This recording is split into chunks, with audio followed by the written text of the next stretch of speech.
Good evening, everyone. Welcome to SAFC Fan TV and Monday Night Live. With me today, we have returning from abroad, Mr. Wayne Doran. How are you doing, Wayne? I'm not too bad. And how's yourself? I'm going to try and get through the show without coughing my guts up. But apart from that, not too bad. Cheers, mate. Brought back more than souvenirs, did you? Yes, certainly did I. And we also have Mr. Jack Shields joining us. How are you doing, Jack? Yeah, not too bad. A little bit strange being on a Monday, isn't it, lads? You know, a little bit different, but not for us. I was on last Monday. As always, there's always plenty to talk about. So we'll have a good big crack about Sunderland. We will. We'll just mention the chat because people have been in there. I mean, Scrappy Dog, a commitment there. He's been in there since 6:59. So I've got to mention that he's been in for an hour waiting for us, and we were late. We've also got SJ, Conrad, Tank, Talvas, Emma's in there, Ian Wilkinson, the Bristolian Mackham, Stephen Clark, Steds, John Ruddock, Ian Wilkinson, and more. SJ, I've already said all them. They're all said there. But we've also got 91 people watching already, so don't forget to get involved in the chat. We'll try and pick out comments as we go along. The main focus of this tonight was the minutes. That was the Red and White Army meeting with KLD, Speakman, and all that crew. So we'll jump straight into them first before we go on to other business. And I think I scanned through. I'm sure you've both read them like fully 10 times over, so you know them off the top of your head. But the first point I came across, literally in the first section, I just thought it was funny that they said, although sporting director Speakman was in attendance, all parties agreed to focus on business operation, considering the feedback received by supporters groups from their members, and the other matters will be discussed in another meeting. So do you think he was trying to get a cop-out straight away, Wayne? Do you think he was going to get backlash? 100%. I think they all knew what was coming, and they just kind of tried to stamp that from the outset. I mean, like you say, I'm like you when I first seen it. You just thought, here we go. He's the bullshit coming, and it proved to be that, in my opinion. But I'm sure we'll touch on that a little bit later. But I think from the start, he didn't want the flack, didn't want the criticism, which he knew was coming his way. Yeah, definitely. So it does feel like the whole meeting was excitement to like that this was going to happen and we could get some answers, and then it was a bit of a cop-out in the end. What did you think of that, Jack, excluding all that kind of talk on there and keeping it pure business? Yeah, I think it was a bit of a self-preservation job, wasn't it, by Sunderland? I think they wanted to sort of extend an olive branch a little bit, but they didn't want to go too far and really admit that there's been, a huge error, not just with that. So they were sort of trying to narrow down how much criticism they could get, weren't they? Do you know what I mean? That was the way it was coming across to me. So yeah, I think with this type of thing, we were all wanting answers, and I think even the most positive Sunderland supporter will have every right to be frustrated with what's been happening in the last few weeks. But I think there was only ever going to be so much that we were going to get from that meeting. I do think there are some good things that they've come out with. I'm sure we'll touch on that. But anybody that was really expecting it to be sort of groundbreaking, I think sadly it was never going to be that way, unfortunately. Yeah. One of the major points they got to straight away very quickly was the Newcastle game. And obviously we all know what's happened with the Black Cats bar and stuff like that. So I don't know about you, but I expected an excuse to come out with this one. But it was interesting to read that they were £500 a ticket plus VAT, and there was 300 tickets sold for it. 150,000 made. Money. How much money was made from just selling the tickets for the Black Cats bar? So, with that in mind, Wayne, was it worth it? And do you think what they said with regards to the Black Cats bar, their excuses, do you think they were legitimate? Nah, it doesn't matter how much money they made.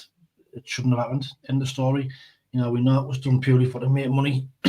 Excuse me. We know it was done purely for to make money. And I'm convinced of the fact that they all knew about, and our KLD later on mentions about an internal investigation about when the pictures came out. But I'm convinced 100% that he knew what was going on. He must have sanctioned it. If he didn't sanction it, and if there's somebody under him did it, namely Davison and what have you, then that just shows you the breakdown between him and his staff. So For me, it's that when you say the money they've made, it was purely made just to make that money, and it's annoying. And I've seen the pictures afterwards that the Black Cats bar was left in writing on the table and all that sort of stuff. Just uncalled for. Disgraceful. Yeah. So yeah, this suggested that they were actually selling the tickets for 600, Jack, and they wanted to make the Newcastle fans feel at home. Well, so what do you think of that one? That's a bit of a.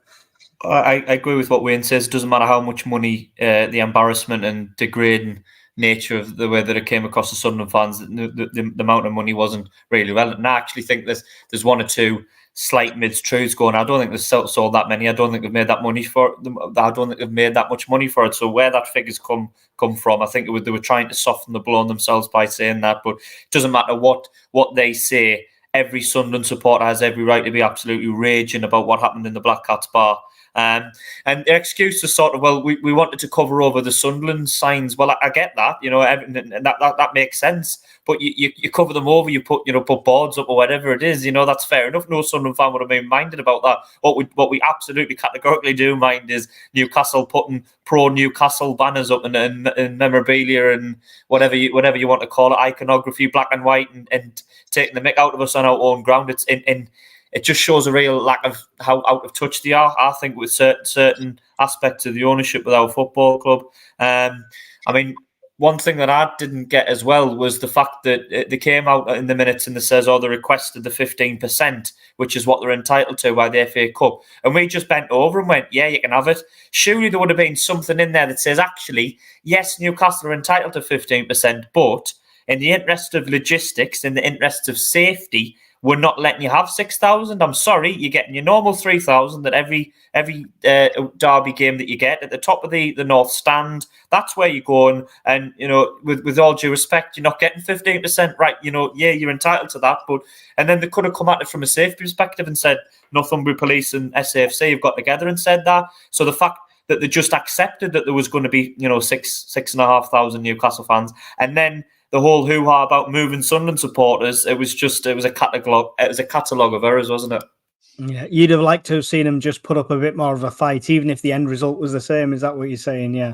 Yeah, absolutely. I mean, the FA might have said, well, actually, those are the rules. You have to do it. It would have been very interesting to see if we doubled down on it and gone, no, they're getting 3,000. What would the punishment be? Would we have been fined? I mean, they wouldn't have thrown us out the cup. So what would have got a fine? It probably would have been better off. You wouldn't have had all of this. You wouldn't have had all of the bad publicity. Just take the fine, whatever it would be. Yeah, we're going to get fined for not letting you have the full allocation. I mean, except that means if we did get a replay, we would only have sort of 2,500, 3,000 like we normally have at St James's up in the top tier, but that would have been okay by me. But yeah, I thought we were too easy just accommodating to them in terms of the numbers straight away. Yeah, you're entitled that you can have it. Well, hold on, we haven't thought about it yet, and we're just saying that you can have that, which I thought was a mistake from the start.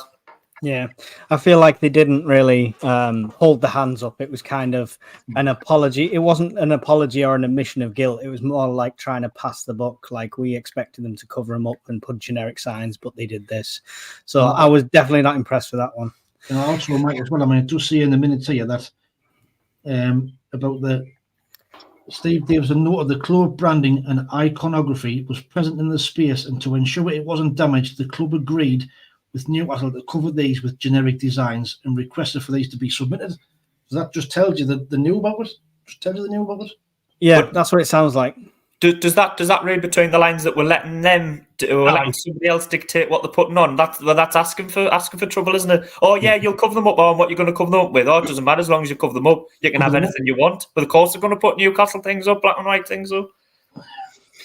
Yeah, David in the comments says should have put the mags up height but couldn't because KLD won't use nets. I think we've mentioned that before. It's baffling that they won't take that as an option, using the nets if safety is the issue.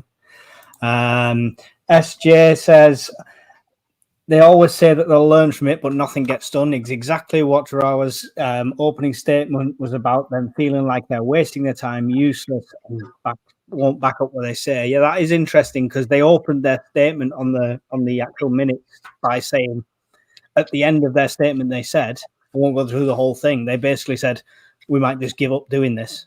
because nobody listening, pretty much. You wanted in there, Wayne? Yeah, another statement which I thought was absolutely staggering. So bear in mind, who works at the club, like so Chris Waters and all them, have been at the club a lot of years and know it inside out. The statement on the minutes and said KLD directly stated that he and the management team had completely misjudged the importance of an SAFC versus NUFC derby, both today and historically. What sort of statement is that? Misjudged the importance. Yeah. I mean, are we? Missed the importance of the Sunderland Newcastle derby. Yeah, that's. I mean, you can half say that he's never experienced it. That's one thing, but yeah, it's surely. So there's people in that stadium that should have been grabbing him, shaking him, and saying, "No, don't do this." Anyway, that's the back side. The only thing I would say was at least, I mean, it's a bare minimum of what you'd expect, but at least they sort of slightly held their hands up when they made a mistake, because it would have been even worse if they doubled down and gone, well, we still think it's a good idea. You know what I mean? At least at long last, they read the room a little bit and went, yeah, you know, we got it wrong. We'll try and explain why we got it wrong. But imagine if they just come out and went, yeah, we're doubling down on it, and we still think it's a good idea. I mean, I doubt they would have got out there alive. Yeah, can you imagine the social media flooded of pictures of Newcastle fans in the bar next to the signs and stuff like that? It'd have been an absolute nightmare. Moving on from the bar, because we know that fiasco, I think we have discussed it even in other lives, but they went on to customer service. I mean, I've not put loads of notes on this because we know it's a shambles, but what was interesting, I thought, was that two of the people had rang every single club in the Championship to speak to somebody and get put through to a ticket office, and every single club picked up the phone and got them through, apart from Sunderland. That's the bit I highlighted as well, and I thought I just couldn't believe it. Absolutely couldn't believe that. And I think it also says that they also called every League One club as well, and them answered as well. Yeah, so that shows you how far, you know, how much of a shambles we are off the pitch. We've spoke about it time and time again on the shows how bad we are off the pitch. We're an absolute shambles, and it's embarrassing. It really is embarrassing that every other club in the league answered the phone, yet with us they couldn't get an answer. Disgraceful. Really is absolutely disgraceful. Like. Yeah. So with the customer service and the ticket office, Jack, what's your thoughts on that and what they addressed? I mean, it basically, I think the entire answer from KLD was, "Oh, we've appointed a new manager to it." Yeah, it doesn't surprise me. I mean, fortunately, I don't have to sort of directly call into the contact centre for the ticket office that much nowadays, because I've got a season ticket and obviously my away tickets if I go on a board online, which I'll come on to in a second, because online's not brilliant either. But it doesn't surprise us, because these sort of issues we were mentioning this when Donald was in charge, and he's been gone, 3.5, 4 years, whatever it is. And this was brought up, and people says, okay, we understood in League One there was have to be cutbacks. We realised that we're making less money as a club, and we knew that we would have to sort of watch where our money was going a little bit more. Everybody understood that, but I mean, it's the basics of running a business, is that you have, you know, the relevant level of customer service. A big business like Sunderland, with 1,000 supporters wanting to contact them every day, there should be the bare minimum of people in their ticket office. I mean, it can't be that hard to make sure that you've got enough people in the ticket office to answer a bloody phone, can it? I mean, it's not like we're asking too much to have 10, 12 people, whatever it is, in there, or even not even that many, maybe 8, you know, on a day shift to be able to answer the phone. And it just seems like we've been cutting back so much now that it's bordering on embarrassing levels. I mean, if that is the case and that statistic is 100% true that they tried every other club, it's embarrassing, really, isn't it? To be honest, we can get in touch with any other club in the Championship or League One, but our club that we want to get in touch with that are just on our doorstep. And moving on to the website as well, I mean, at times the websites, it's baffling to try and organise, isn't it? Have you ever tried to buy an away ticket online? You know, you've got 30 seconds to secure your ticket. Then you've got to zoom in. It takes a while to zoom in. Do you know what I mean? These are the basics, and I don't think they really addressed it, did they? Like you say, Mike, you know, we're getting somebody else in to have a look at it. It's like, well, is that enough, really? Do you know what I mean? These are basic things that you should be doing to help the fan base out.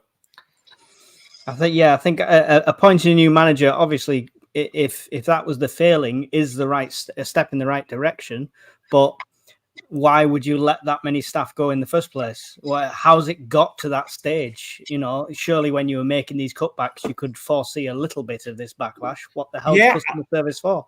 I don't know, and I don't know if it's sort of in line with the COVID thing. You know, people, they said, oh, well, there wasn't that many people. And I understand that, but we've been out of lockdown for what now, 2.5 years now. You know, they've had ample time. They've had more than enough time to get you know, things sorted on that side of things, and have enough people there to be in. And I think when you actually go into the ticket office, I don't think there's many people in these days. Is there anywhere? You know, when it's even open, it's not open very much. And when it is open, I don't think there's that many people in there. Anyway, like you say, I myself haven't been in the ticket office. I'm just going off what I've heard, but it's not open very much. The building itself, Black Cat House itself, isn't open very much. And when it is, I don't think there's that many people there. You're sort of standing around waiting a lot of the time. I think, like I say, I'm going off what other people have said. So, yeah, I mean, you can use COVID as an excuse, but now it doesn't really wash if they're going to try and say, oh, well, we're still going back to sort of COVID levels of staffing.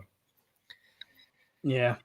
I remember going to a random game where I was buying the tickets on the day before COVID, and I was in and out the ticket office, very friendly, very quick, printed tickets. I've still got the tickets in a program as a souvenir. They were great. What happened? It's just absolutely insane.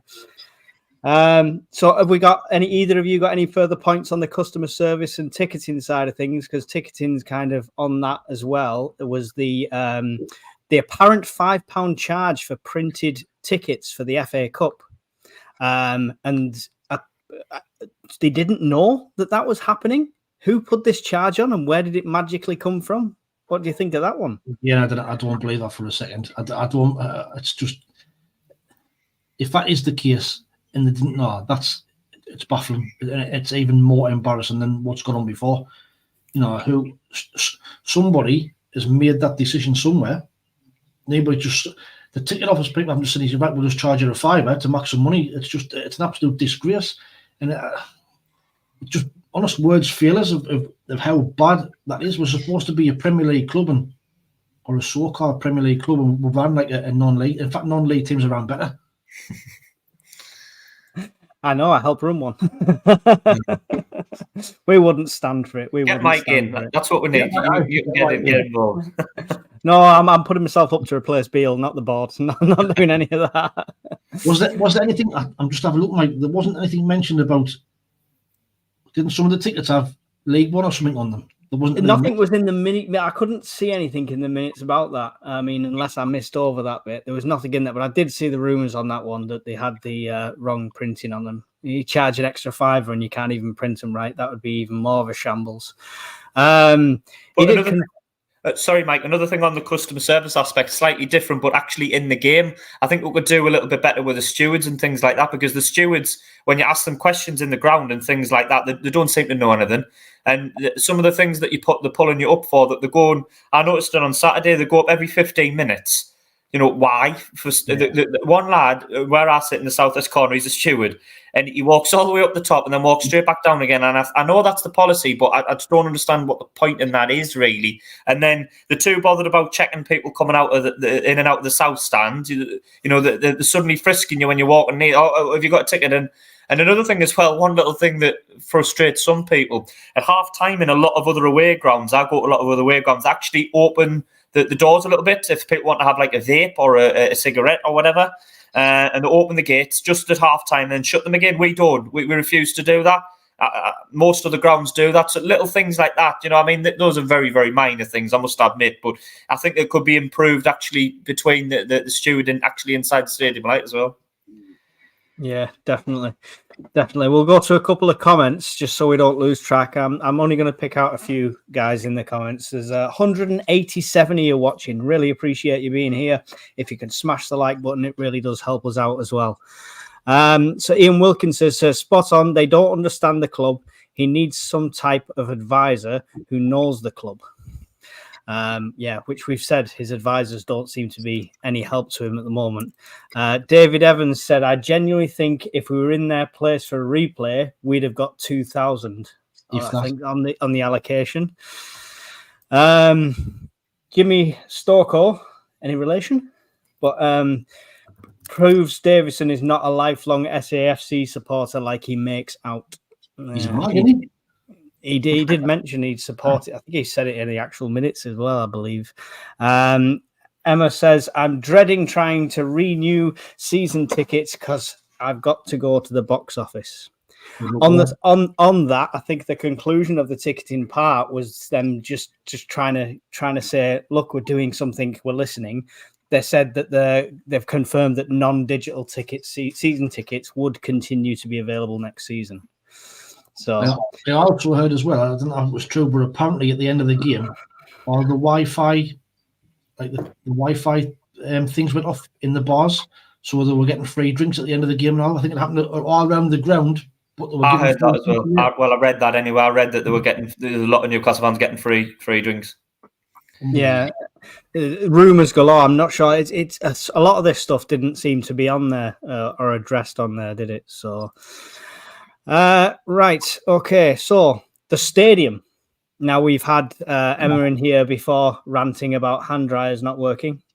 We know that's a bugbear, so we know that there's problems to be solved. But they did have a significant bullet point list to read out to say what they're doing. If you saw that, which was Quinn's Sports Bar refurbishment, Montgomery Suite refurbishment, significant spend on structural steelwork and paintwork, extensive investment in executive and public catering to enhance services, upgrade to all public areas of the stadium to LED lighting, excluding the Premier Concourse, and improvements to the Stadium of Light pitch and investing in equipment. And obviously the continued development of the Academy of Light. But it feels like a tiny bit of that helps us as a team and as fans, which is the public areas and the pitch. But then obviously Quinn Sports Bar, it'd be nice if they actually let us go in it after games like they used to. But everything else just feels like money to me. It feels like, oh, we can do this suite up and we can charge more for weddings. We can do this and we can charge more for executives and boxes. And what do you think of their improvements list, Jack? Well, I mean, that's very nice. I know what you mean, like, weddings and, functions and things like that.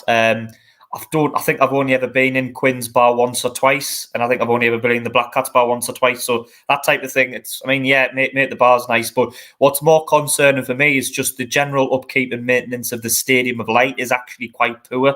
If you look around the ground, I'd be willing to bet a large chunk of money that there's sections of our ground now that's 26, 27 years old, the ground. I'd be willing to bet a large chunk of money there's sections not seeing any change to them, no sort of maintenance or renovation since the stadium was actually opened. Because you can see it, you've got you've got mould in places, you've got, bits coming away from the ground. There's a leak, I think I've heard there's a leak in the roof at the Stadium of Light. And that's before you get onto things like external things like the tannoy system and things like that. But the stadium, I mean, it was new in '97, and it had this sort of feel of a new stadium for a few years. But now it's not. It's definitely not a new stadium. And I think this is another thing. It's all about where you want to be. If we want to be a Premier League team and want to have a bit of pride in our ground, you go around certain areas of the ground and it doesn't look great. And apparently, I've heard we're being run off a temporary generator as well. So that's another thing. We can't even afford to sort of have the electricity on ourselves. We're being run on a big. I mean, it'll be a pretty big backup generator to have some at the size of the Stadium of Light. But all of these type of things, it just shows that there's very little standards at the minute, isn't there? We've got no standards as a football club, and if we want to be a club that's aiming to go high and go places, then little things like that they don't help. They don't set the right sort of agenda for where we want to be. Whose job do you reckon it is to go to Costco to get the best price of diesel for that? In the back of a van. Wayne, what do you think of the proposed improvements? And do you think it's all bluster? Because as far as the majority of fans are concerned, how much of these improvements will they actually see? Well, I certainly won't see them because I didn't get any of them. So, I mean, can we not sack this off and pay Ahmad's wages? Can we not just do that instead? I did the math on that. If we all pay 75p extra per home game from now to the end of the season, that covers his wages. There you go. I'm sure we might put that a little bit later. But again, it's all these improvements. But again, this is just like, it's just run-of-the-mill general maintenance of your stadium. You know, Jack's probably you've beat a Luton, you know, stadiums like that, and look at the state of them and look where they are. You know, it's just general day-to-day maintenance, what should be going on. It shouldn't be look, we're doing all these big things. That should be just done regardless. There's a comment there. There's a comment there, David, saying the northeast corner is quite heavy when it rains from the league. That doesn't surprise me. I don't sit in the northeast corner, but I can imagine it. It looks like the 200 people we've got watching and us three combined could probably come up with a more comprehensive list for improvements that would cost them less. John Ruddock, they should put bigger telly in for supporters. They are too small and outdated. No mention of the seats. They look terrible. Bit embarrassing when you see them in real life. Never mind seeing them on live TV. Yeah. But I mean, even that transformer failure. I mean, this transformer failed at the start of October, and it's still not fixed. So, you know, it must be some really massive, expensive part to fix it, and that's why the hand dryer's not working. I think because it's our generator, it's putting more pressure on the stadium. SJ's commented that apparently the generator is an external problem, EDF, he thinks.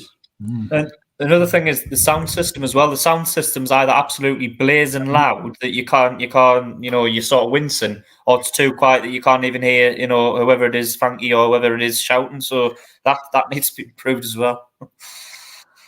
I'll tell you what, when we finish this live, all you people in the live chat need to go to the video once it's uploaded and put these improvements in a list in the comments, and we'll compile our own list to send to the club. We'll send it to KLD. Yeah, that'll be great. As part of the ground improvements and stuff, they obviously talked about the stands as well. They didn't really say much. It was kind of blown over. It's got to be put to meetings and stuff like that. But I did want to get your input in it. What do you think of doing the safe standing side of things, Wayne?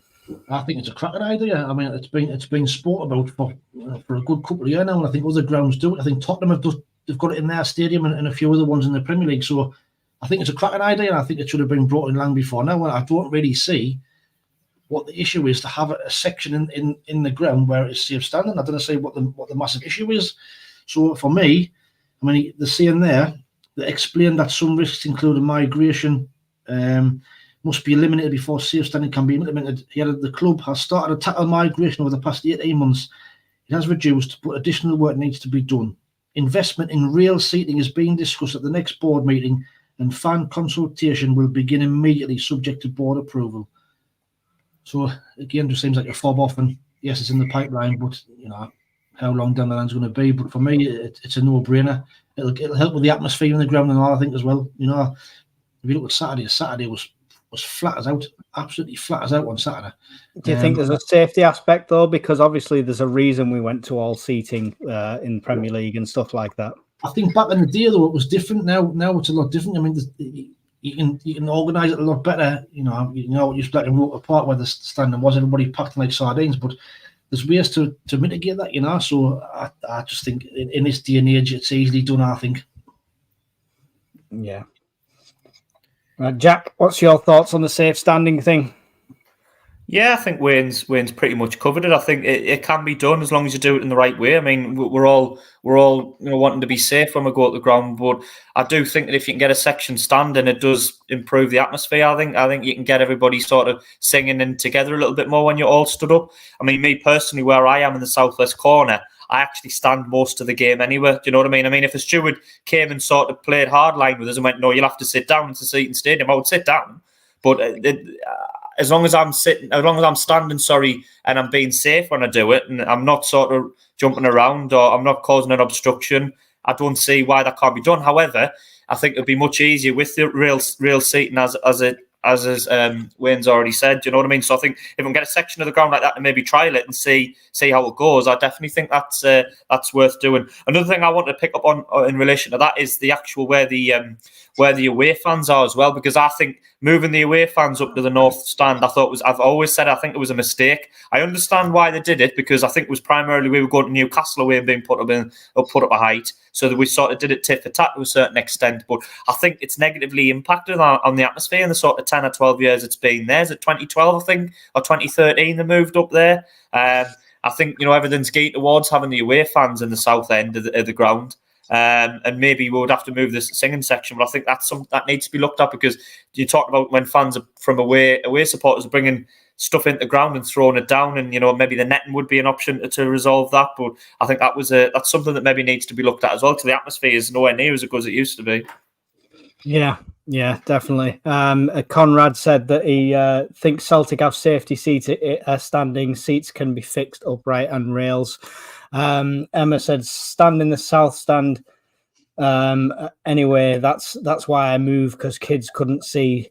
So they're standing up anyway, aren't they? In other words, so it's going to be safer if it's built for that. Luke Craddock, I like that. He said, no point making a list. We're just outside noise. I've heard that somewhere before. I'm not sure where, but I've definitely heard that somewhere before. So we're getting down to the little bits now. I think they were the main points going through. One thing I'd want to pull up is about match day. So they said a new pre-match experience has been implemented at the stadium, designed to help with the atmosphere and fan connectivity, with new starting 11 graphics and other club rituals included. How do you invent a club ritual, Wayne? That's a new one on me. Invent a club ritual. I mean, I noticed on Saturday that they had the half-time entertainment back on, whether we did that thing at half-time, but if I'm honest, I'm not really fussed about all that. All we want is a team on the pitch that's capable of getting promoted to the Premier League. All this extra stuff, yes, you can there for the experience of a match day. I mean, we had when Donald was there, what do they call it, outside the stadium, the fan zone and that sort of stuff, which was good. You get a drink there and what have you. It was a bit more lively, where now it's a bit dead. But if I'm honest, it doesn't really bother me. I just want us getting sorted out on the pitch, get a decent team and get us up where we should be. All this extra stuff, I don't know. I mean, a new fan reporting service and all that sort of stuff. Yeah. Do you have any idea what new rituals they could be talking about? Was it in Sunderland Till I Die, where Methin was trying out new entrance music and he was putting on like 90s club bangers and stuff like that? I mean, even this new starting 11 graphics, I mean, what benefits that going to bring anybody? Does anybody tell you? We'll pay a graphic designer more than what combined would have cost to get two players in. Jack, what do you think of the enhanced match day experience promised by the board there? Yeah, I'm not sure. I'm in the dark as much as you two, to a certain extent, of what that will actually entail. One thing I did like, though, I mean, it might seem like a little bit completely off topic, but when they mentioned about the young lads getting them in for the E-games and things like that, I think that's actually not a bad idea, because I think if you can get the youngsters in and a bit more interested in things and engage with them, you're getting them in the routine and come to the game and you're creating fans for life. So I thought that was good. I'm just trying to look down on there if there's anything else that we need to sort of mention. Sunderland Till I Die is being mentioned as well. Fan engagement. They're going to use that as an opportunity to engage with fans both within and beyond normal parameters. There'll be a launch event and an associated retail product range release. So that'll be very interesting. We're going to have some sort of grand reveal of it at the stadium, where this is the first episode, and if you're on it, give us a shout and you can get up on stage type thing. That'll be very, very interesting. I find it odd they're making a song and dance about this one. That's like going to be 2 episodes, is it? Yeah. I'm sorry to interrupt. I think it's because it's a bit more positive, isn't it? We get promotion on this one, don't we, from 2 years ago, rather than the other ones, which is bleak, very bleak and miserable. Yeah, well, that's just our luck. If they started filming a new season now, that you could kiss goodbye to the season, because we'll never get any good footage. I don't think we'll see as much behind the scenes as we saw in the last one either. That's what I think. No, I think it'll be mainly focused on the team and the match preparation and stuff like that, and the build-up of within the fans as well as the players. That's what I fully expect from it. But I I think going forwards as well, that type of meeting, that would be beneficial to have maybe a little bit more regularly, I think, having that type of meeting. I mean, I'm not saying have it every week or every 2 weeks, but maybe every month or two, have one of those whereby you have an hour with a few fans and address the concerns, what's going well, even if it's only an hour and a half long, and maybe representatives of the club can come out, because then you sort of build a bit of a rapport with the fan base, and it might help them understand where they're going wrong. You know what I mean? And avoid situations like we had with the Newcastle game in the last few weeks. It might be a bit beneficial going forward if we can schedule in one of those every 6 weeks, 2 months, something like that. And it might help sort of between the fans and the ownership, because there is a real distance. There's a sort of lack of discord between us. I don't know, if you agree. Maybe if more fan groups approach them for such things. I mean, we don't know if Red and White Army is the only one that's actually approached them to do something like this. We'll get them in a corner. We'll talk to them. We'll just set Terry on them. Not a problem. Not a bad shout. The likes of YouTube channels and YouTubers like Some Mad Mistake and all them type of people, on here. We get loads of input from the fans and as they see it. I know they've got a representative of the fans here, but this type of format is perfect. Get him on. Get Steve Davison on next week. Listen, it's worth a pitch, definitely, because if they want to modernise and bring in esports and stuff like that, I know they do their own YouTube channel, but it is very churned out, generic. I just think highlights, blah blah. I just think with what Wayne said, they hit the nail on the head. There's no better way to do it than actually meet us face to face, or even on something like this. It's a bit more relaxed, so to speak, less intense. They can come on and and just so that they're in tune with the supporter fan base, because it's taken something like the debacle of the Newcastle game for them to actually front up and say, yeah, hang on, we need to have a chat and work out where we're going wrong here, because the PR's gone from being pretty good 3 or 4 months ago to suddenly it's taken a fall off the cliff, hasn't it? You know what I mean? So yeah. L12 Bong says Martin O'Neill put the away fans up in the gods because there's no atmosphere, which is correct. Well, I personally, I suppose. I thought the away fans being in the South Stand created a better atmosphere in the stadium. Like, that's just my personal opinion. I think the only slight thing was it didn't look great when the fans didn't bring many, because there was empty seats there. But in that scenario, maybe you can cover it up with some Sunderland posters or some Sunderland, or even maybe have more home fans buying match day tickets in there, so it doesn't look quite as bad when there's empty. I don't agree that the atmosphere has been better, since they've been up there. I think it was better when they were in the South Stand. That's just my personal opinion. Definitely, I agree, Jack. Jim Nesbitt, new rituals and visuals sounds like PR advertisers bullwhack.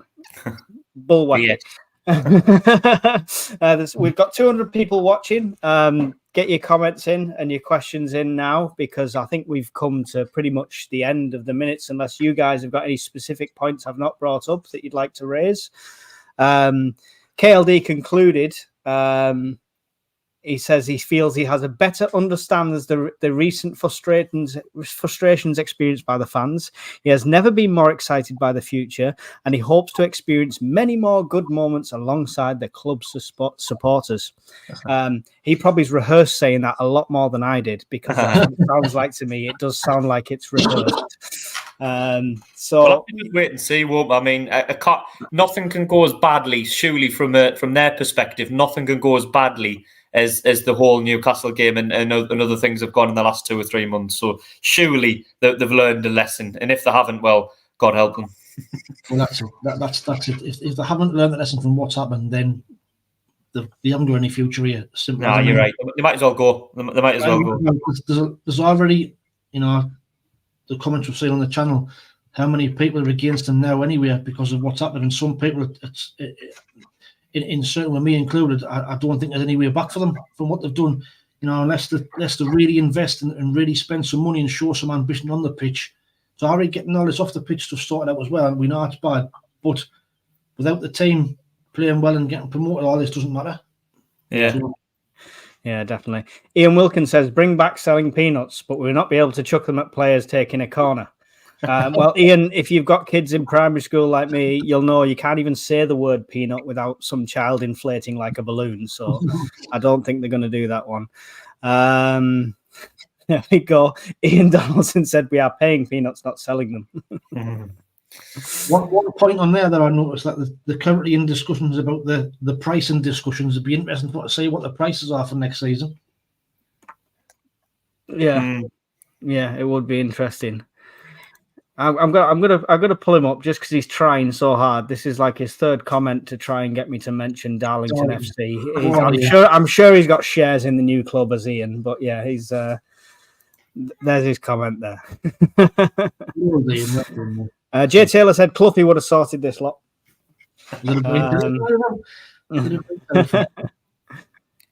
Here we go. Off topic a bit. Would you guys take Diallo back on loan? I heard rumours a deal is possible. Also, thoughts on more? So, yes and yes from me. Do you want to? I think any Sunderland fan worth the salt wants Amad Diallo to come back. I doubt there's anybody who doesn't want him there. Exactly. I mean, I think I sent something on the group chat earlier on, something that's doing the rounds on social media about apparently some, you know what it's like, but take this with a pinch of salt, that somebody's saying in the works in the club shop have been told to get some numbers for Amad Diallo because he's coming back and all this sort of stuff. You know, I've had a pound every time I read something like that. But apparently, I mean, the actual quote said that Ten Hag is furious that Diallo had liked to tweet that somebody had put on social media saying he's wasting his time. Man United should come to us. I mean, like Ten Hag's got time for to read Twitter at this moment in time. You know what I mean? So, you know, we'll take with a pinch of salt. But yes, apparently it's between him and I think it's Forestieri or somebody who plays for them or whatever, Palistri, who's going to go out and loan one of them too. I mean, if he kind of get a game against Newport in the FA Cup, he's got no chances really. So it would make sense for him to get out on loan, and he said he only wants to come back here. So fingers crossed it does happen, but again, I'm not holding my breath. It's all waiting till 8 o'clock on Thursday when our transfer show starts. You know, well, that's the thing for me. In a way, I'm pleased when it'll get to sort of Thursday, Friday, because it's just lingering and dragging on, isn't it? Are we going to get Amad Diallo? We're not. And it's been like that since the summer, hasn't it? When the summer window is shut, is he coming in January? Is he not? Is he coming in January? We're 3 days away from the end of the window, and we still don't know. Probably not. Would be my sort of thoughts. I don't think it's going to happen, but in a way, it'll be best just to get the window, and then you know when it gets to sort of Thursday, Friday, you know what your squad is, and there's no more speculation, and you know where you are with everything. Exactly. Yeah, this is it. It's all going to be in our live show. Wayne's going to be there in the car park knocking on windows. I'll try my best. Got to tune in for that one. There's a nice little plug for Thursday at end on it. Yeah. We've got our normal show as well just before it, 7 till 8. So we'll try not to discuss transfers for an hour, and then we'll discuss nothing. Unless something great happens, of course. Of course. Emma says, doubt they've learnt the lesson. Thing shows how out of touch they are with us fans. Yeah, definitely. So I think that's pretty much it for the minutes, guys. Is what's your conclude? I do want to say like a summary. Do you think, because if you look through them, if you look at the one that's I got off the club, I don't know if you got them from the same place. Yeah. They've got the action points on there. But one of the key things in the minutes is they constantly mentioned, we've mentioned this before. They don't work on action points before and stuff like that. So with regards to them action points, what do you think, summarising, Wayne, do you think it'll be productive? Do you think they're actually going to do something about it? Do you think they'll listen this time? Well, the thing is, right, it's all well and good having action points. And if they don't action them, so what? Who have they got answer to? They're not answering to Red and White Army or any of us. If they didn't want to do them, they'll not do them. They're not held account to anybody. Like, where if I have a meeting at work and I have an action point and I don't do it, I get my arse kicked. So they haven't got that. So, you know, to me, it's good that they had the meeting. You know, it's good that they've actually fronted up to some of the mistakes. But for me, it's just a PR stunt to try and get fans back on side. Proof will be in the pudding over the coming weeks for me. But as a summary, I just think it was a bit of a PR stunt to try and, you know, calm everybody down, and but we'll see. Yeah. Your thoughts, Jack? Was it like Alan Taylor says, it's all just inside noise? Outside noise, inside noise. Yeah, I think to be fair, we wanted them to come out and have that. So they have, at least acted on it. And they didn't double down. They did sort of admit to one or two mistakes. I would have liked them to have gone a little bit further and say, look, we absolutely got it wrong. We sort of standoffish a little bit, weren't they, and says, yeah, we made one or two mistakes, but at least they didn't double down and say, no, we still think we're in the right. I think anybody was really looking for anything too revelatory. I think was sadly it was never going to be that type of thing, was it? It was sort of keep our cards close to our chest and try and get by and do as little damage as we can, considering what we've already done. But we'll have to just wait and see. I do think it's been a really bad last couple of months for them when you think of the Tony Mowbray stuff in early December, and now we'll come towards the back end of January. It's been a tough couple of months for the ownership model. And I think rightfully people are asking a few more questions now. And I think that's right, because you want doesn't matter who they are, if they're involved with your football club, you want them to be able to face scrutiny. You don't want anybody just running scot-free and doing what you want with something that plays so much of a part in our lives. So I do think it's been, in a weird way, it's been good, because now people are starting to ask more questions and be a little bit more in tune with what they're doing. So I think that's the only probable positive to come out of the last couple of months. But we'll just have to wait and see what happens the rest of the season and what happens in the next couple of days of transfers. I don't know if it's the same as me, but this meeting and the lead up to it and stuff like that seem to be publicised quite a bit, and they said they've done these meetings loads of times before. I've not heard of them as much before. Are you the same with that? Did you know they were going on constantly? Oh, I mean, I'm a member of Red and White Army, and I get the emails when they're going to go ahead. So we do have them maybe 2 or 3 a season. Yeah, but on social media and the noise around it. Wait, I think it's just because of what's happened. You didn't normally get to hear about the minutes as such, but the club do publish them on the website. And I'll get them off Red and White Army and all. But there probably just hasn't been as much interest in them as there was with this one. I mean, everybody wanted to hear what was said and what was discussed. But I think they might have just gone under the radar a little bit, as Wayne says. They've had them regularly, but not that many people paid attention. But maybe that's partly where we need to do better as fans. You know what I mean? Maybe we need to start saying, right, okay, they're having these meetings. Let's go and ask them questions. Let's put them under scrutiny. Maybe we've been giving them too much of a free ride. Yeah.